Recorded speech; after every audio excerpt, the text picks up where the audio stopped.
Cara mudah untuk melakukan ruqyah mandiri. Yang pertama, kita berwudu dengan sempurna. Membersihkan lahiriah kita dengan wudu. Setelah itu, bagus kita sholat hajat 2 rakaat, berhajat kepada Allah Subhanahu wa taala agar seluruh penyakit kita, kegundahan kita, kegelisahan kita diangkat oleh Allah Subhanahu wa taala dan digantikan dengan keimanan dan ketenangan di dalam jiwa.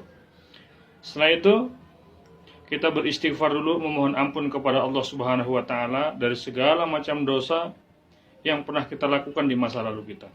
Karena wa ma asabakum min musibatin fabima kasabat aydikum, dan tidaklah ada musibah yang menimpa kalian kecuali itu disebabkan karena ulah tangan kalian sendiri.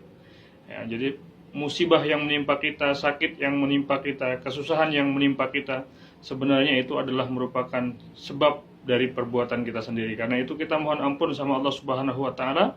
Allah turunkan bala karena sebab dosa, dan Allah angkat bala karena sebab taubat. Nah, setelah itu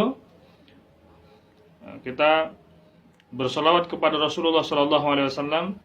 Kemudian kita bacakan minimal suratul Fatihah, awal Al-Baqarah 1-5, ayat kursi, 2 akhir ayat Al-Baqarah, kita tambah Al-Ikhlas, Al-Falaq, An-Nas, kemudian kita tiupkan tangan.